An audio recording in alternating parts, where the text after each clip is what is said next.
Hey, hello guys, welcome to Not Trading Journey. So ఇవాళ వచ్చేసి day 3 of using the same strategy for 50 days. So ఇదొక discipline challenge నేను తీసుకున్నా.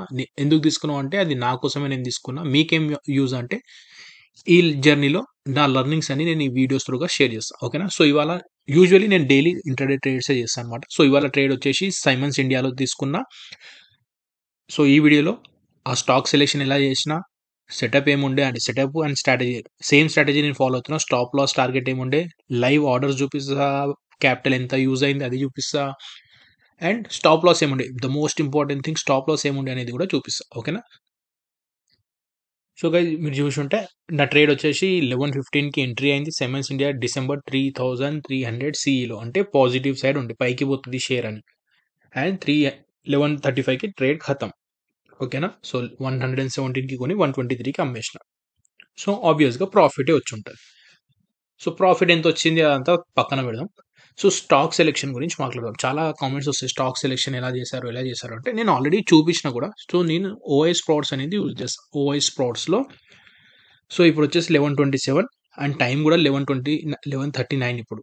So 11:27 ఇది morning నుండి Simons అనేది ఇక్కడ ఉంది. సైమన్స్ ఉండే, ఎంసీఎక్స్ ఉండే, నవూమా ఉండే, ఇవన్నిట్లో సెటప్ వస్తుంది. కానీ నా దగ్గర క్యాపిటల్ లేకుండే, చాలా చాలా దగ్గర తీసుకోవడానికి క్యాపిటల్ లేకుండే. సో సిమెన్స్ ఇండియాలో క్యాపిటల్ సరిపోయింది. సో నేను సిమెన్స్ ఇండియాలో ట్రేడ్ తీసుకున్నా. సో ఒకవేళ మీరు చూసి ఉంటే నేను కొంచెం లేట్ లాగిన్ అయినా. మన perfect setup like 9:15 candle high breakout అయింది, followed by green candle side ఇక్కడ రివర్సల్ వచ్చింది. యాక్చువల్ సెటప్ ప్రకారం ఈ క్యాండిల్ బ్రేక్అవుట్ క్యాండిల్ అండ్ ఈ క్యాండిల్లో ఎంట్రీ తీసుకోవాలి. కానీ నేను అప్పుడు చూడలే మార్కెట్, ఆనెస్ట్గా చెప్పాలంటే. సో నేను చూసింది అది ఎక్కడో చూసిన, ఈ గ్రీన్ క్యాండిల్స్ అప్పుడు చూసిన. సో ఇక్కడ ఎప్పుడైతే కరెంట్ డే హైని ఈ క్యాండిల్ బ్రేక్అవుట్ చేసిందో, ఇది కాదు, సో ఇక్కడ చూసిన. సో ఇది హై ఫామ్ అయిపోయింది. ఈ క్యాండిల్ బ్రేక్అవుట్ చేయగానే ఈ క్యాండిల్ లైక్ 11:10 క్యాండిల్లో ఎంట్రీ తీసుకున్నా. ఒకవేళ ఆర్డర్ చూసినా 11:15 క్యాండిల్, ఒక 11:15లో ఎగ్జిక్యూట్ అయింది, కానీ 11:10 క్యాండిల్ ఎంట్రీ తీసుకున్నా. So maybe pull back entry తీసుకున్నా. సో నా స్టాప్ లాస్ వచ్చేసి ఈ క్యాండిల్ ఉండే అనమాట. సో ఒకవేళ ఈ రెడ్ క్యాండిల్ కింద క్లోజ్ అయిపోయింటే అప్పుడే ఇమీడియట్లీ స్టాప్ లాస్ తీసుకునేటోని. టార్గెట్ అనేది పెద్దగా ఫిక్స్ ఏం లేకుండా, ఎందుకంటే నాకేం పెద్ద కనబడతలే, బ్యాక్ ఎంత బ్యాక్ వచ్చినా టార్గెట్ ఏం కనబడతలే. సో నేనేమనుకున్నా ఒక 500 to 1000 ప్రాఫిట్ తీసుకొని వెళ్ళిపోదాం అనుకున్నా. సో లైక్ ఈ పెద్ద క్యాండిల్ ఫామ్ కాగానే వెళ్ళిపోయినా. ఇప్పుడు కూడా చాలా పైకి పోయింది. సో కరెంట్ 11:40 అవుతుంది time, but still I'm done for the day. And నా ప్రాఫిట్ వచ్చేసి లైక్ నేను 123కి అమ్మేసిన. ఇప్పుడు పొజిషన్ చూస్తే అది 129 దాకా పోయింది. అండ్ నా ప్రాఫిట్ వచ్చేసి 800 rupees profit today. So 5 rupees ముందే అమ్మేసిన అనమాట. ఒకవేళ కంటిన్యూ చేసి ఉంటే ఎంత వచ్చేది, 5 ఇంటూ ఒక 500 ఎక్స్ట్రా వచ్చేది. సో ఇదన్నమాట ఇవాళ ట్రేడ్ గురించి. ఓకేనా? ఇంకోటి ఇంపార్టెంట్ ఏంటంటే, ఈ ఒకటే స్టాక్ నాకు కనబడలే పొద్దున్న నుంచి. నాకు ఫస్ట్ ట్రేడ్ స్టాక్ కనబడ్డది లైక్ సుమిన్స్ ఇండియాలో సరిపోలే పైసలు. సో ఇక్కడనే నాకు దొరికింది ఇది, ఈ క్యాండిల్లో. లైక్ ఈ క్యాండిల్ బ్రేక్అవుట్ క్యాండిల్ ఇక్కడ తీసుకుందాం అనుకున్నా, కానీ దొరకలే. ఎందుకంటే అమౌంట్ నా దగ్గర అంత లేదు. నా క్యాపిటల్ 26,000 ఉంది. సో తీసుకోలే. సో మీరు ఒకవేళ ఆర్డర్ చూస్తే ఎక్సైడ్ ఇండియా కూడా పెట్టిన మార్నింగ్, కానీ ఎక్సైడ్ ఇండియా క్యాన్సిల్ చేసేసిన ఆర్డర్. మీరు చూస్తే క్యాన్సిల్డ్ ఆర్డర్. ఎందుకు క్యాన్సిల్ చేసిన అంటే, ఇప్పుడు ఎక్సైడ్ ఇండియా చార్ట్ ఇది సెటప్, సిమిలర్ సెటప్ ఉంది. ఇది బ్రేక్అవుట్ క్యాండిల్. నేను ఇక్కడ ఎంట్రీ ఇద్దాం అనుకున్నా, కానీ ఇక్కడ మీరు చూస్తే ఒక రెసిస్టెన్స్ జోన్ ఉందన్నమాట. సో అట్లా రెసిస్టెన్స్ జోన్ ఉన్నప్పుడు ఎందుకులే రిస్క్ అన్నట్టు నేను తీసుకోకుండా క్యాన్సిల్ చేసేసిన. అది కరెక్ట్గా రెసిస్టెన్స్ జోన్ నుంచే అది క్రాస్ చేయలేకపోతుంది. అది ఇది స్టాప్ లాస్ హిట్ అయింది, లేకుంటే లేదు పైకి కూడా పోయింది. సో ఇక్కడ తీసుకుంటే స్టక్ అయిపోయేటోంది. సో ఆల్మోస్ట్ స్టాప్ లాస్ దగ్గరకు వచ్చింది, కానీ కాలే. So Siemens India already discuss చేసాం. మళ్ళీ ఐఏఎఫ్ఎల్లో కూడా దొరికింది, ఇక్కడ ఈ క్యాండిల్నే దొరికింది. సో ఇది వన్ సైడ్ రన్, ఇక్కడ పుల్ బ్యాక్ అయింది. సో ఇది డే హై ఫామ్ అయిపోయింది. ఈ డే హై ఈ క్యాండిల్ లేపేసింది అనమాట. సో ఈ క్యాండిల్ ఎంట్రీ తీద్దాం అనుకున్నా, కానీ అగైన్ క్యాపిటల్ షార్టేజ్ ఉండే.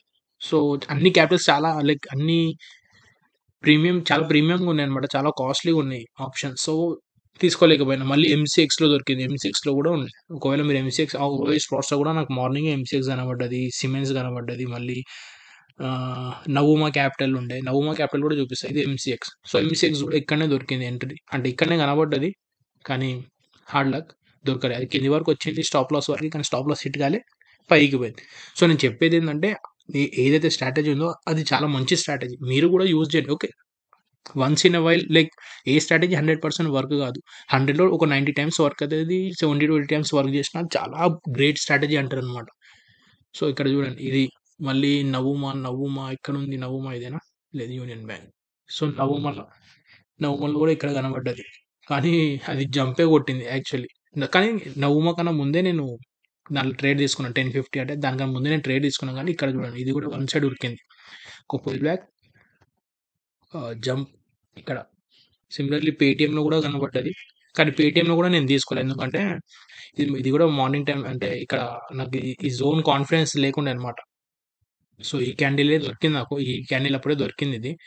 కానీ ఇక్కడ రెసిస్టెన్స్ జోన్ ఉంటది. రెసిస్టెన్స్ యాక్ట్ చేస్తదేమో అనుకున్నా. అందుకే తీసుకోలేదు. కానీ అది రెసిస్టెన్స్ బ్రేక్ చేసి పైకెళ్ళిపోయింది. మళ్ళీ ఇంకా 2, 3 దొరికినాయి మార్నింగ్. గేల్ ఇండియాలో కూడా దొరికింది. గేల్ ఇండియాలో కూడా ఇక్కడ చూస్తే వన్ సైడ్ ఉరికింది. Pull back. ఈ క్యాండిల్ లేపేసింది. లైక్ 10, 15 క్యాండిల్ డే హైని లేపింది. కానీ ఇక్కడనే ఇమ్మీడియేట్ రెసిస్టెన్స్ జోన్ ఉండే. సో, అందుకే దీంట్లో కూడా తీసుకోలే. అన్నిట్లో బిస్కెట్ ఏడైందంటే మంచి సెటప్ ఉండే టాటా పవర్‌లో బిస్కెట్ నాకు అది ఇక్కడనే కనపడ్డది. సో, నేను ఎందుకు తీసుకోలే అంటే ఇంత పెద్ద స్టాప్ లాస్ ఎందుకు తీసుకోవాలిరా స్వామి అన్నట్టు తీసుకోలే. కానీ నేను స్టాప్ లాస్ ఇక్కడనే పెట్టుంటే మిడిల్ ఆఫ్ ద క్యాండిల్ ఈ కరెంట్ డే హై పెట్టుకొనుంటే అది మంచి దొరికేది. మంచి ప్రాఫిట్ మార్నింగే దొరికిపోయేది ఇది కూడా. లైక్ 9:40, 9:10 లోపటే దొరికింది ఇది నాకు. కానీ ఈ క్యాండిల్ చాలా పెద్ద క్యాండిల్ ఫార్మ్ అయ్యేసరికి వెళ్ళిపోయింది. కానీ ఇప్పుడు ఆలోచిస్తే నేను ఇది కూడా స్టాప్ లాస్ పెట్టుకుంటే అయిపోయేది. Middle of the candle current day high. So, అయిపోయినంక అన్ని దిమాగ్ వర్క్ అన్నీ వర్క్ చేసేది దిమాగ్. కానీ లైవ్‌లో వర్క్ చేయడమే కష్టం ఈడ. మళ్ళీ యూపీఎల్‌లో కూడా కనపడ్డది. లైక్ యూపీఎల్ ఉరికింది. పుల్ బ్యాక్ ఈ క్యాండిల్ మళ్ళీ పైకి కానీ ఇక్కడ రెసిస్టెన్స్ ఉండే కాబట్టి నేను తీసుకోలే. లుపిన్‌లో కూడా ఉండే. అంటే మీకు కనబడతలేదేమో గానీ బట్ చాలా ట్యాబ్స్ ఓపెన్ అయి ఉన్నాయన్నమాట నావి. సో, అది అంటే చెప్పేదేంటంటే నేను కూడా చాలా స్టాక్స్ చూసా. ఏదో ఒకటే స్టాక్ కనబడుతుంది. ఒకటే స్టాక్ అన్నట్టు కాదు. ఎందుకంటే చాలామంది నేను చూస్తున్నా కామెంట్ చేస్తున్నారు. స్టాక్ సెలక్షన్స్ అంటే స్టాక్ సెలక్షన్ అంటే గ్రౌండ్ వర్క్ చేయాలి. హోమ్ వర్క్ చేయాలి మీరు కూడా. అట్లా డైరెక్ట్ దొరికిపోదు. అంత ఈజీగా దొరికితే మరి ఇక అందరే చేసుకుంటారు కదా! రెక్ ఇండియాలో కూడా ఉండే సెటప్ మార్నింగ్ ఇక్కడ. సో, రెక్ ఇండియా ఇవన్నీ ఓపెన్ ఉన్నాయి. చూడండి ఎన్ని ఉన్నాయి ఓపెన్ ఉన్నాయి. ఇండస్ఇండ్ ఇండియా బ్యాంక్ ఓపెన్ అయి ఉంది. మళ్ళీ ఏబీబీ ఇండియా ఓపెన్ అయి ఉంది. ఏబీబీ ఇండియాలో ఇప్పుడే బ్రేక్‌ఔట్ చేస్తుంది అది. మార్నింగ్ ఇక్కడ పుల్ బ్యాక్‌లోనే ఉండే పొద్దునుండి. సో, ఇది యాక్సిస్ బ్యాంక్‌లో చూసిన యాక్సిస్ బ్యాంక్ ఇక్కడ స్టాప్ లాస్ హిట్ ఓకే. ఇది ఇంపార్టెంట్. యాక్సిస్ బ్యాంక్ చూడండి same strategy. Axis bank pull కిందికి పుల్ అయింది. ఇక్కడ రెసిస్టెన్స్ ఫేస్ చేస్తున్నది. ఇక్కడ అంత రెసిస్టెన్స్ ఫేస్ చేసిన ఈ టార్గెట్ లైక్ 1040 టార్గెట్ ఆ రెసిస్టెన్స్‌ని కూడా ప్రీవియస్ డే రెసిస్టెన్స్‌ని కూడా బ్రేక్ చేసింది. కానీ ఒకవేళ స్టాప్ లాస్ ఇది పెట్టుకొని ఉంటే అది స్టాప్ లాస్ హిట్ అయిపోయింది. సేమ్ స్ట్రాటజీ కానీ ఇక్కడ స్టాప్ లాస్ హిట్ అయింది చూసారా? సో, అలా ఉంటదనమాట. స్ట్రాటజీస్ 100% ఏ స్ట్రాటజీ ఉండదు.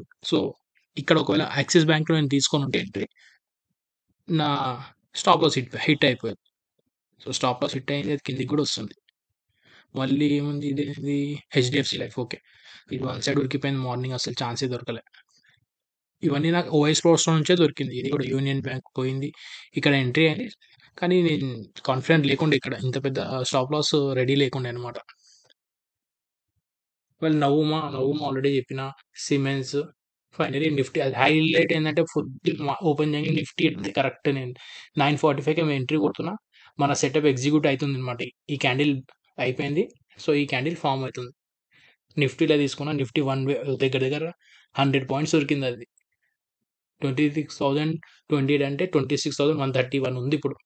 లైక్ టైమ్ ఇప్పుడు ఎంత అయితుంది 11:50. సో, అది సో, ఈ స్ట్రాటజీ మాత్రం మంచిదే. సో, హోప్‌ఫుల్లీ మీకు ఏమైనా లెర్నింగ్ ఉందనే అనుకుంటున్నా. ఓకే. సో, ఇప్పుడు ఇంపార్టెంట్ ఇంకోటి ఏందంటే మనీ ఎంత ఖర్చు చేసినాం ఈ యొక్క దాని మీద అనేది ఇంపార్టెంట్‌గా. సో, ఇక్కడొచ్చేసి ఈ 800 సంపాదించనీకి ఎంత మనీ ఖర్చయింది మనదంటే 14,000 పెట్టినాం మనం. నా అకౌంటే 26,000, 25,000ది 14,000 పెట్టి 800 సంపాదించినాం. సో, ఇది టోటల్ క్యాపిటల్ వచ్చేసి ఇది. ఇక్కడ ఇంపార్టెంట్ లెర్నింగ్ ఏందంటే పేషెన్స్ తోటి కూర్చోవాలి. స్టాక్ మార్కెట్‌లో పైసలు రావాలంటే. సో, ఇక్కడ పేషెన్స్‌తో కూర్చునుంటే చాలా అమౌంట్ వచ్చేది యాక్చువల్లీ. సో, నేను ఇక్కడనే ఎగ్జిట్ కొట్టా చూడండి ఎంత పైకి పోయిందో. సూపర్ ఉరికింది. నేను యాక్చువల్లీ ఇదే ఇంత పెద్ద దీనికన్నా పెద్ద క్యాండిల్స్ వెళ్ళిపోదాం అనుకున్నా కానీ fine. So patience is the key in stock market. So ఈ వీడియోలో గైస్ ఇంతే. నెక్స్ట్ వీడియోలో కలుద్దాం. అప్పటి వరకు బాయ్. జై శ్రీరామ్.